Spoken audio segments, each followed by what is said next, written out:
আপনারা দেখছেন news now, খবরের নতুন ভাষা। আগরতলা শহরে উবের বাইক পরিষেবা ঘিরে তৈরি হয়েছে অনিশ্চয়তা। বুধবার থেকে অনির্দিষ্টকালের জন্য পরিষেবা বন্ধের ঘোষণা দিলেন শহরের উবের বাইকাররা। বুধবার আগরতলার হেরিটেজ পার্ক সংলগ্ন এলাকায় জড়ো হয়ে একযোগে প্রতিবাদে সামিল হন বহু উবের বাইকার। স্মার্ট সিটি প্রকল্পের কাজ চলার কারণে শহরের একাধিক রাস্তা ভগ্নদশায় পরিণত হয়েছে। প্রতিদিন ঝুঁকি নিয়ে পরিষেবা দিতে হলেও সংস্থার পক্ষ থেকে প্রয়োজনীয় সহায়তা বা দায়বদ্ধতার পরিচয় মিলছে না বলে অভিযোগ সংশ্লিষ্টদের। বাইকারদের দাবি, বিকে রোড বনমালীপুর এলাকার উবেরের অফিস থেকে তাঁদের সমস্যার সমাধানে কোনো কার্যকর উদ্যোগ নেওয়া হচ্ছে না। দুর্ঘটনার ঝুঁকি, বাইকের ক্ষতি, আয়ের অনিশ্চয়তা সবকিছুর বোঝা একতরফাভাবে তাঁদের কাঁধেই চাপানো হচ্ছে বলে জানিয়েছেন উবের বাইকাররা। আমরা সবাই উবেরের বাইক চালক, তো আমরা এটা করে সংসার প্রতিপালন করছি রোজকার দিনে।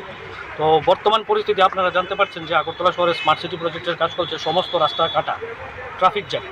তো আমরা দীর্ঘদিন ধরে কোম্পানিকে বলছি, উবেরকে, যে আমাদের ভাড়াটা একটু ইনক্রিজ করার জন্য। তারা দিনকে দিন আমাদের ভাড়া বাড়ানো তো দূরের কথা, কম করে দিচ্ছে। কম করার পরে তারা এখন বর্তমানে বিগত 6-7 মাস ধরে একটা নতুন সার্ভিস শুরু করেছে, বাইক সেভার।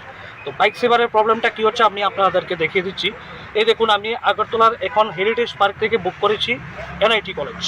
এখানে আমি বাইক সেভারের ভাড়া দেখাচ্ছি 122 টাকা, বাইকে ভাড়া আসছে 160 টাকা। ডিফারেন্সটা আপনারা বুঝতে পারছেন, 35 থেকে 40 টাকা ডিফারেন্স। তো একটা বাইক চালক যখন বাইক নিয়ে এনআইটিতে যায়, ওই দিক থেকে কোনো ট্রিপ পায় কিনা সন্দেহ আছে, ওর খালি আসতে হয়। তো কোম্পানি দিনকে দিন এখানে 22 টাকা দেখাচ্ছে, তারপরেও এটা আবার প্রমোশন আছে, গিয়ে পাচ্ছে 110 টাকা, 112 টাকা এরকম। তো দিনকে দিন তারা কম করছে, আমাদের কোনো কথাই শুনছে না। আমরা ওদেরকে বলছি আমাদের ভাড়াও বাড়াতে লাগবে না, আপনারা শুধু বাইক সেভার সার্ভিসটা বন্ধ করে দেন। তারা কি করছে, তারা বলছে আগরতলাতে তাদের অফিস নেই। আমরা দিন রাত বিভিন্ন জায়গায় যাচ্ছি, যে কোনো একটা সমস্যার সম্মুখীন হলে তাদের কোনো অথরাইজ পার্সনই আগরতলাতে নেই। এত বড় কোম্পানি উবের চলছে, বাট তাদের কোনো রিপ্রেজেন্টেটিভ আগরতলাতে নেই।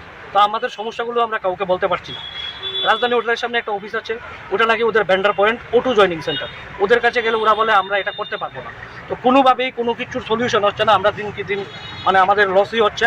তাই আমরা আজকে সবাই মিলিত হয়ে ডিসিশন নিয়েছি, আমরা আগরতলাতে আজকে থেকে উবেরের বাইক পরিষেবা সম্পূর্ণরূপে অনির্দিষ্টকালের জন্য বন্ধ করে দিচ্ছি। তোমরা সবাই রাজি তো আমার সাথে? কতজন আছেন আপনারা? অনির্দিষ্টকালের জন্য পরিষেবা আমরা বন্ধ করে দিচ্ছি। কতজন আছেন আপনারা? অথচ কলকাতার বা আমাদের সিমিলার স্টেট গুয়াহাটি পাশাপাশি, ওদের কাছে কিলোমিটার চলছে পার কিলোমিটার 10 টাকা, কলকাতাতে চলছে পার কিলোমিটার 14 টাকা। আমাদের এখানে কিলোমিটার দিচ্ছে 5 টাকা 40 পয়সা। এও আমাদেরকে দেখায় না কত টাকা আমরা পাচ্ছি কিলোমিটারে, ওটা আমাদের থেকে হাইড করে রেখেছে। যেটা আমাদের রেট কার্ডে দেখার অধিকার আছে, আমরা এই অধিকার থেকেও বঞ্চিত। তাই আমরা ডিসিশন নিয়েছি আজকে থেকে অনির্দিষ্টকালের জন্য আগরতলাতে উবেরের মোটো বাইক সার্ভিস, শুধু বাইক, অটো না কিন্তু, আমরা বাইক চালক সবাই বাইক সার্ভিস অনির্দিষ্টকালের জন্য আমরা বন্ধ করে দিচ্ছি। কতজন রয়েছেন টোটাল আগরতলাতে? আগরতলাতে টোটাল অ্যাক্টিভেট আছে 400, আমার এখানে প্রেজেন্ট আছে আজকে 200 ড্রাইভার। আমরা 200 ড্রাইভার মিলে একত্রিত হয়েছে, আমরা সম্পূর্ণরূপে বন্ধ করে দিচ্ছি। আগরতলাতে কোনো কর্তৃপক্ষ নেই? আগরতলাতে ওদের কোনো কর্তৃপক্ষ নেই। কারণ আমাদের যদি কেউ